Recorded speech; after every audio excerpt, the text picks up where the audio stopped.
Le damos la bienvenida a Ciro Murayama aquí a los periodistas. Muchísimas gracias por la entrevista. No, hombre, gracias a ustedes por la invitación. Un gusto, Alejandro Álvaro, a sus órdenes. Gracias. Bienvenido, consejero, gracias. Pues lo primero que le preguntaría es, yo he visto que le repite hasta 2 veces, honestamente creo que ahí me quedé, pero creo que han sido más, le ha repetido 2 veces a Felipe Calderón los argumentos de Clip específicamente. 2 veces, y las 2 veces le ha contestado como si la anterior ocasión no se lo hubiera explicado. El domingo le explica una vez y luego en el transcurso de la semana le explicó otra vez ya con más documentos y con una misma argumentación, y hay como una voluntad de desacreditar de Felipe Calderón. ¿Qué es lo que sucedió específicamente con el tema Clip como para que el auditorio lo conozca puntualmente?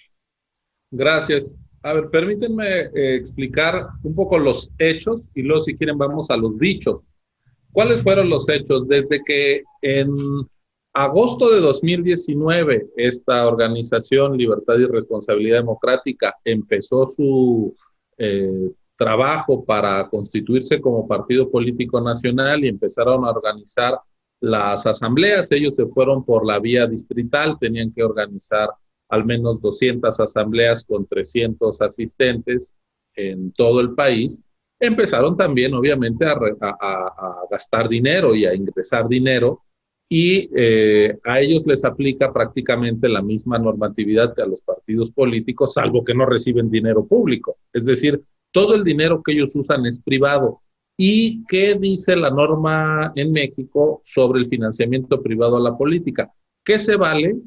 Sí, es legítimo, pero que tiene que ser transparente, que no puede ser anónimo, que no puede venir de iglesias, que no puede venir de empresas, de ninguna persona moral, de organizaciones, de sindicatos, que no puede venir del extranjero, sino solo de ciudadanos bien identificados. Entonces, los partidos en formación tienen la obligación de decirte, cada peso me lo dio fulano de tal, y acreditarlo. Y nosotros ya veremos si esa persona tiene capacidad económica o no para hacer esos donativos, porque en el pasado también hemos encontrado que de repente hay gente que no tiene dinero, pero que empieza a donar a ciertas cosas políticas. Por ejemplo, eso lo detectamos cuando el Bronco andaba juntando también sus firmas para ser candidato independiente a la presidencia allá en 2017, 18, y se le sancionó por eso. Hubo empresas que le dieron dinero a la gente que a su vez eran los que aparecían formalmente como los donantes del Bronco, pero en realidad era dinero de empresas que usaban a personas de escasos recursos para, digamos, tratar de hacer legales esos donativos. Bueno, con ese criterio, en agosto de 2019 se detectó que Libertad y Responsabilidad Democrática estaba usando esta aplicación Clip para recibir dinero. La aplicación Clip es totalmente legal en la vida comercial y de las transacciones. Uno va a una tiendita y paga, en fin.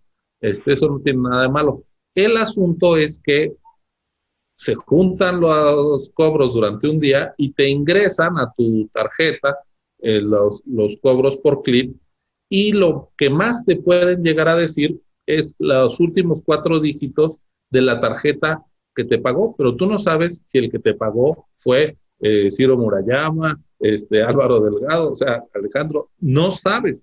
Y con 4 dígitos de una tarjeta ni siquiera sabes qué banco es.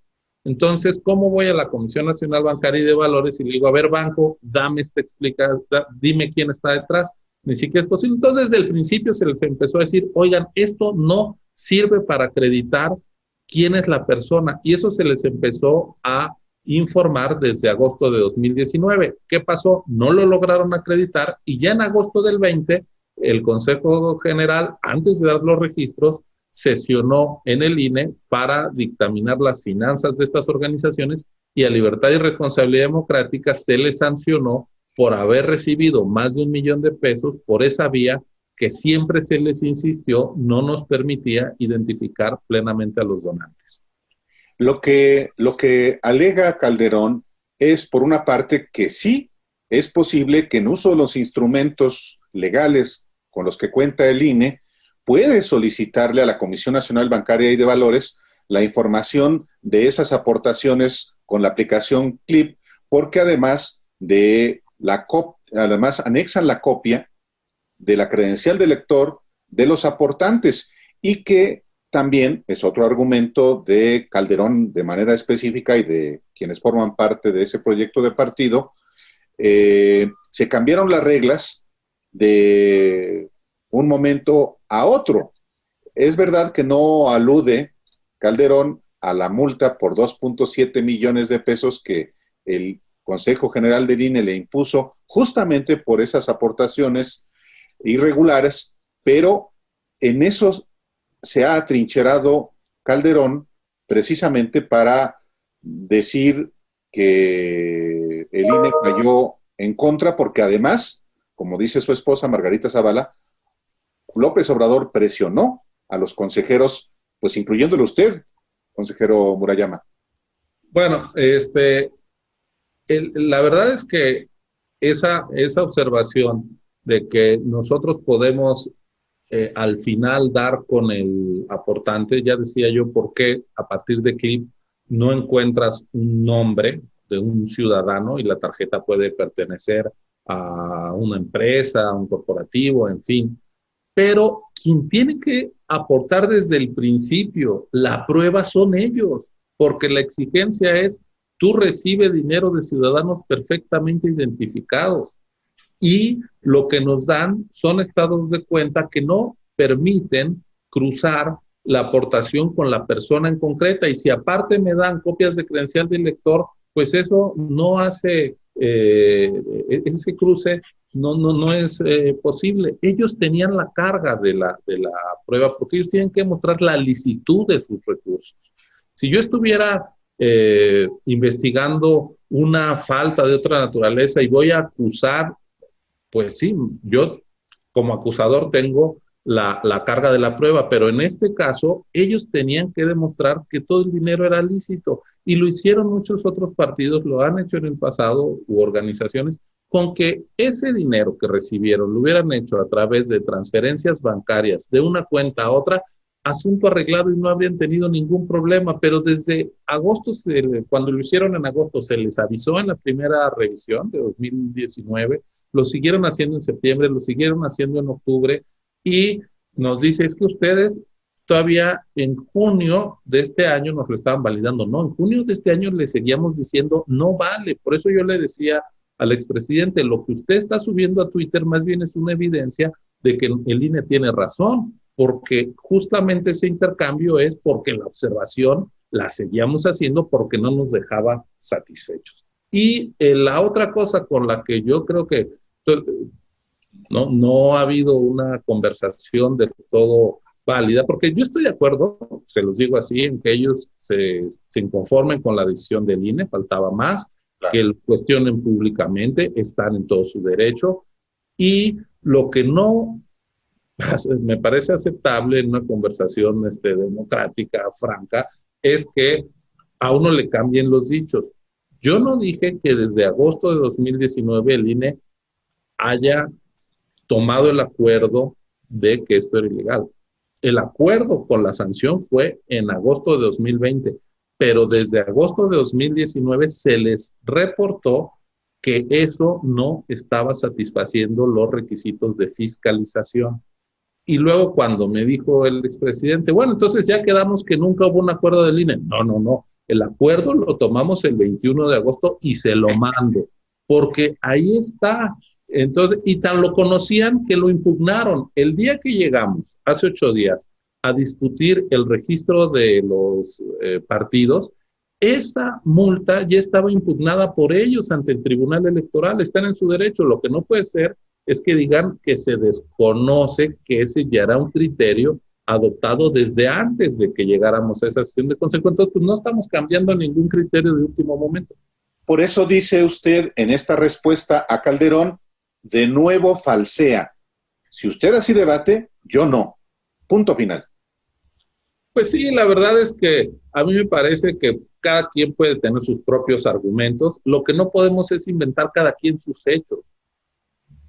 Y si no hay una base de racionalidad sobre los mismos eventos de discusión, pues es imposible la conversación pública. Yo estoy dispuesto a discutir, pero sobre hechos verificables. Y lo verificable es que el INE sí se había pronunciado con antelación sobre esa forma de fiscalización. Ahora, ¿qué es lo que hicimos el viernes pasado?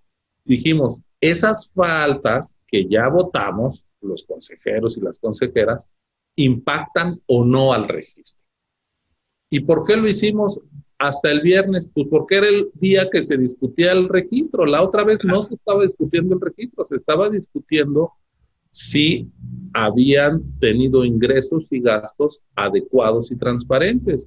Hubo muchas asambleas y dinero en otras organizaciones, redes sociales progresistas, Fuerza Social por México, que encontramos incluso sumas mayores de dinero que no supimos de dónde salió para pagar la organización de sus asambleas.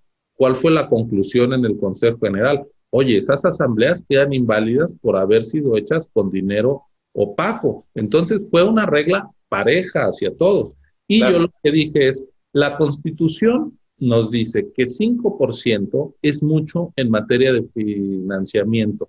¿Por qué? ¿Por qué 5%? Dice la Constitución en el artículo 40, puedes anular una elección, se puede anular, un tribunal puede anular una elección, si el candidato ganador gasta más del 5% del tope de gasto. Entonces, el único parámetro para encontrar un porcentaje significativo en términos de manejo de dinero para sancionar algo es ese 5% de la Constitución. Yo dije, por analogía, pues si el 5% del dinero que reuniste no está del todo aclarado, pues no nos inventemos que es el 7, el 8, el 4, el 3, agarremos ese 5% de la Constitución.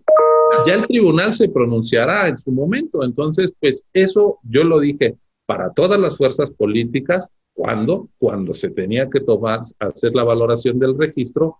Y pues es más, desde el 21 de agosto, cuando discutimos la fiscalización, yo dije, ya dije públicamente, ojo que aquí estamos encontrando dinero no del todo identificado. No nos podemos dar el lujo de pasar por alto esto cuando discutamos si damos o no los registros, porque entonces, ¿para qué fiscalizamos? No es una tarea nada más contable administrativa, es para evaluar la probidad de un proceso de constitución de un partido que quiere recibir importante financiamiento público, que va a tener acceso a los tiempos del Estado en radio y televisión y que va a poder postular candidatos a todos los puestos de elección popular contemplados en la Constitución Federal y en las constituciones de los estados.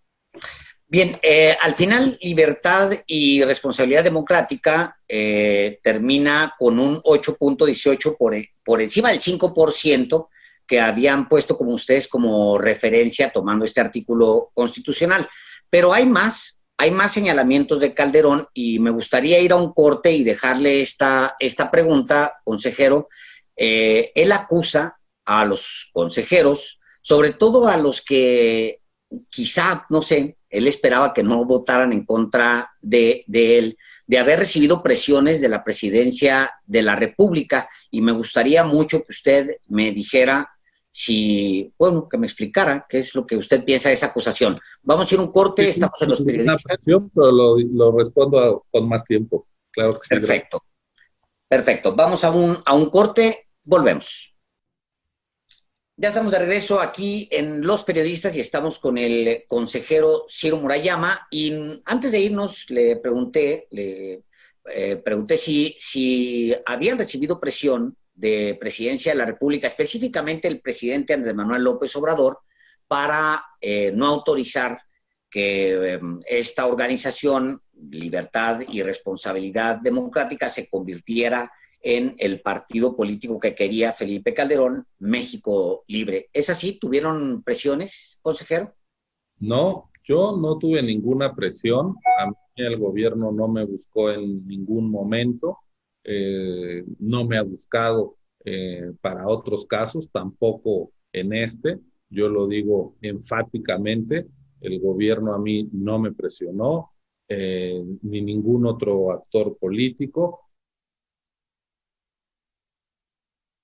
Sido infructuoso porque pues yo tengo que votar de acuerdo a mis convicciones y creo que he estado explicando cuál fue la causa por la que yo voté en contra y ahí está, puede ser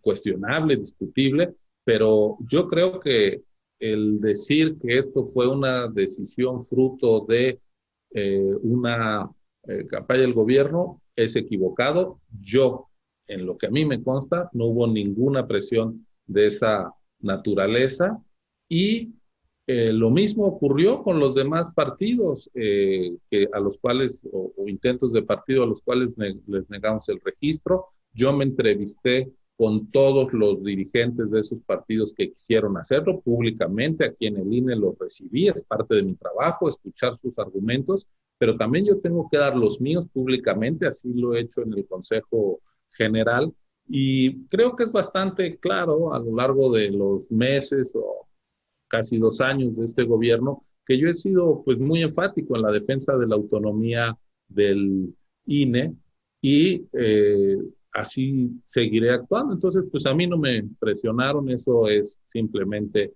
meterle bolas de humo a una decisión que creo que es diáfana. Ahora, hace exactamente una semana, el viernes 4, se tomó la decisión en el Consejo General del INE y la decisión pues sería una derrota para el INE y específicamente para los consejeros que votaron en contra del proyecto de partido de Calderón si el Tribunal Electoral del Poder Judicial de la Federación revierte esa decisión que obviamente va a ser llevada a ese órgano por Calderón y los suyos.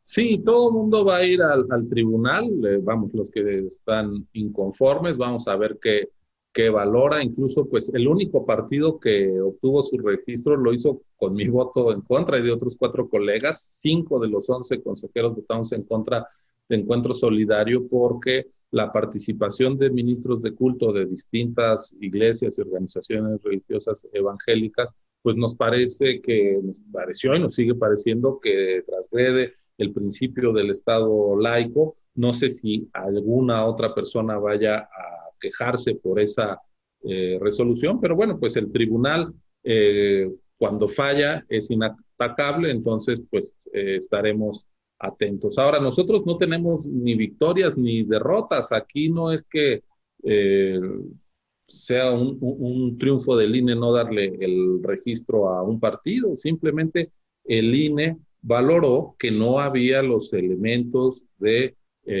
plena convicción acerca del origen del financiamiento de esta organización y por eso tomó esa decisión. Si el tribunal decide lo contrario, pues tendremos que acatar. Ya hace rato yo hablaba del caso del Bronco, donde nosotros en 2018 dijimos, no reunió las firmas, aquí está, se quedó a tantas, y el tribunal dijo, bueno, pues no estaba tan lejos, para arriba, y dijimos, bueno, pues acatamos, pero no nos callamos, expresamos nuestro descontento, pero pues en el marco jurídico el tribunal es la última instancia. No es que sea una instancia superior a nosotros y nos estemos jerárquicamente por debajo. Somos 2 órganos constitucionales, pero ante diferendos, ellos tienen la última palabra y pues a nosotros nos toca acatar.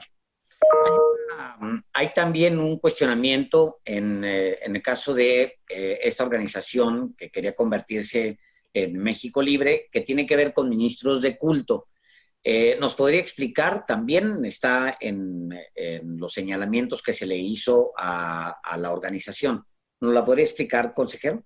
Sí, es que hubo distintas vistas, porque ahora que la afiliación de los militantes de estos partidos se hizo a través de una app para evitar esto de que consigan copias de credenciales de elector, y ahora es mucho más preciso porque le tienes que tomar la foto al anverso, reverso de la credencial, la gente tiene que firmar en un teléfono y le tienes que tomar una foto viva, o sea, ver que el ciudadano efectivamente está ahí consintiendo esto. Entonces, esta app también te da geolocalización y de repente se encontraron muchas afiliaciones cerca de oficinas de gobierno y de templos, de iglesias, pero pues eso también era coincidente con los parques y las plazas públicas de los pueblos y municipios del país, es decir, pues ahí en la plaza suele estar el Palacio Municipal, alguna otra oficina y la iglesia.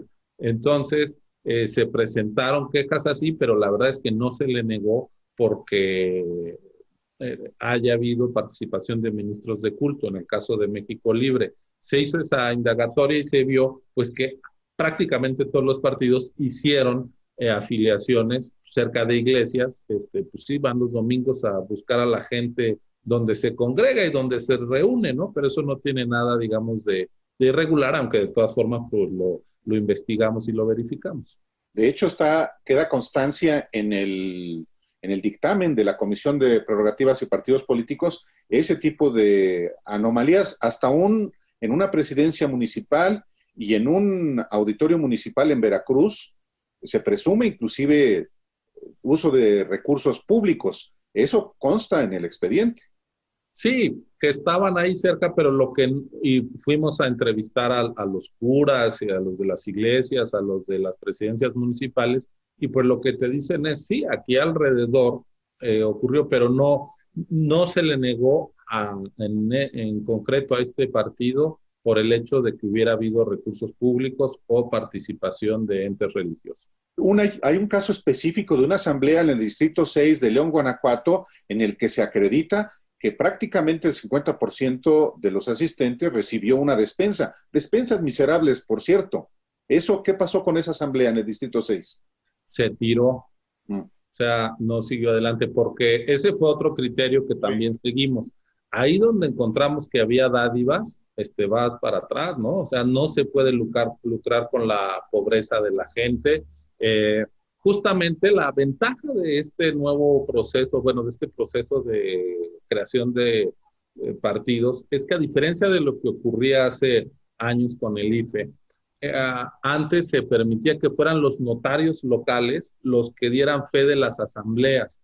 Y como los gobernadores son los que conceden las notarías, luego no tienes a los notarios, digamos, más apegados a la norma que digamos. Entonces, pues te llegaban con el acta notarial de que ahí había ocurrido. Ahora ya eso no se permite, justamente por aquellas experiencias, el legislador lo entendió y ya solo son los vocales, la estructura profesional del INE, y entonces nuestra gente va y verifica que sí llegue las personas de carne y hueso que traigan su credencial, y además pues sabemos cuál es el padrón de cada distrito, de cada entidad, y así es como van asistiendo. Pero si se nota que hay entrega de dinero, de despensas, en fin, pues eso se levanta en el acta y eso activa investigaciones de nuestra parte, y entonces fuimos a visitar a los asistentes a la asamblea a sus domicilios, a decir, oye, a ti te dieron algo por haber asistido, y eso lo encontramos en 31 asambleas, digamos, algún indicio, y en 22, estoy hablando de todas las organizaciones, encontramos esas prácticas. Por ejemplo, en redes sociales progresistas, que había logrado acreditar quórum suficiente en 22 asambleas estatales, donde hay 3,000 personas por lo menos, 9 de esas 22 asambleas se cayeron por entrega de dádivas, porque encontramos que había esas prácticas que pues están en la antípoda de la limpieza de la política. Uno esperaría que quien quiere formar un partido pues justamente sea para desterrar estas prácticas de lucrar con la pobreza. Entonces, ese caso concreto que me preguntas, Álvaro, es una asamblea que no se validó. Consejero, le agradecemos muchísimo que haya estado esta tarde aquí en Los Periodistas. Gracias y pues nos vemos pronto. A la orden, gracias a ustedes, ha sido un gusto. Igualmente, consejero, hasta luego, muchas gracias. Chao.